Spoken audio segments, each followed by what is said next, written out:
besoin de traduction, allez chercher des écouteurs. Les demoiselles là-bas vous attendent. Si vous n'avez pas besoin de traduction, vous n'avez pas besoin d'écouteurs. Mesdames et messieurs, le jury du 75e Festival de Cannes.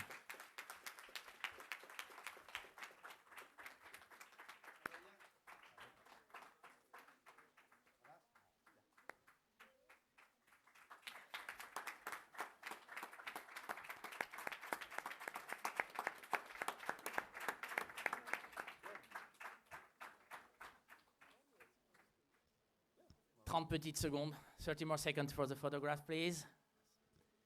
So we can have more time for the questioning.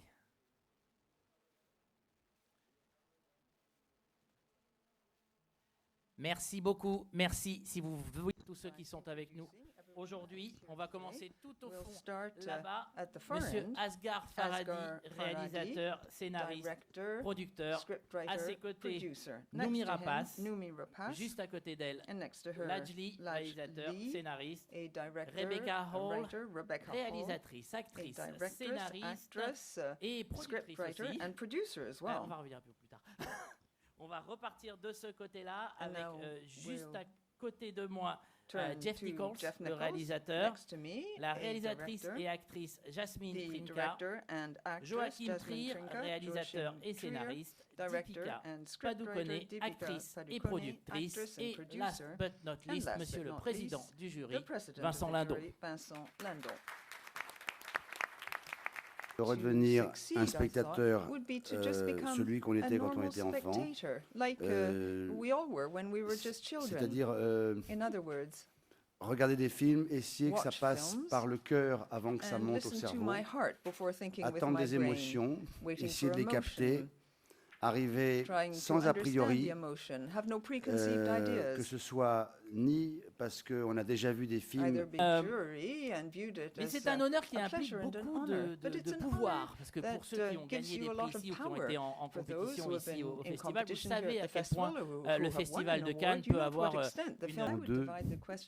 personnellement, le monde dans lequel on vit aujourd'hui et les choses qui nous entourent et qui se passent change notre état humain, que ce soit l'état des femmes et des hommes, mais probablement que inconsciemment, quelque chose va s'en dégager, mais il faut essayer de juger des films avec ce qu'on est, mais quand vous posez la question, est-ce que ça va changer quelque chose à la façon dont vous interprétez les films? J'espère que non. Forcément, indirectement, subliminalement, psychanalytiquement, peut-être, mais c'est des choses incontrôlables. Mais je ne pense pas que les membres du jury ici, ni moi, allons nous dire, puisqu'il se passe ça, alors nous allons regarder cette façon de filmer, cette façon de jouer et ce sujet d'une autre manière. On va regarder des films. Certains films seront extrêmement en prise avec le monde et nous toucheront comme ils doivent nous toucher. D'autres films ne traiteront absolument pas de choses sociales ou sociétales qui nous entourent et il ne faudra pas non plus les incriminer ou leur mettre des obstacles. Sinon, il n'y aurait jamais eu de film comme Pulp Fiction, comme Voyage au bout de l'enfer, comme Apocalypse. Angela from Al Jazeera. This is a question for Rebecca Hall. As an actor and director, do you think the festival is doing enough to address gender equality and racial diversity with this lineup this year?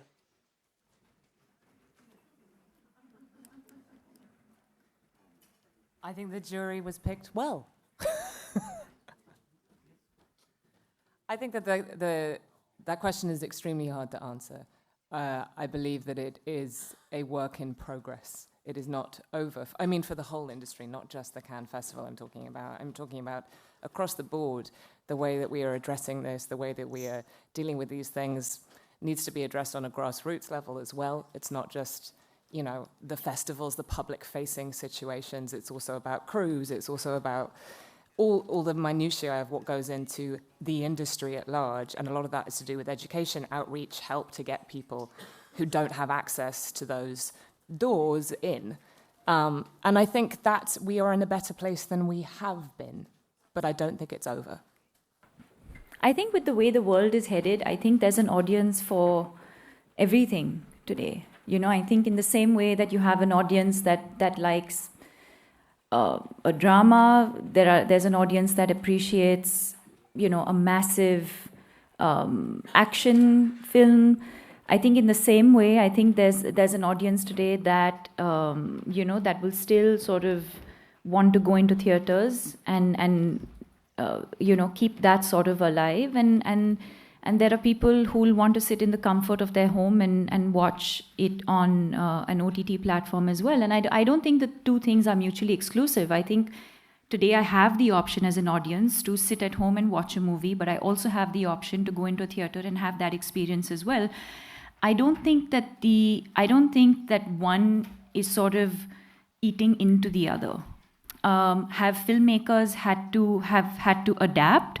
Yes, maybe in the kind of stories that we tell, maybe in the formats that we tell them in, a little bit. Maybe if you're making a film for an OTT platform, maybe the kind of story that you're telling or the scale of it might vary a little bit. But I look at it as a good thing. I feel like it's given so many more people so many more opportunities, actors, writers, producers, directors. So I just look at it as a much bigger opportunity and not really one thing eating into the other.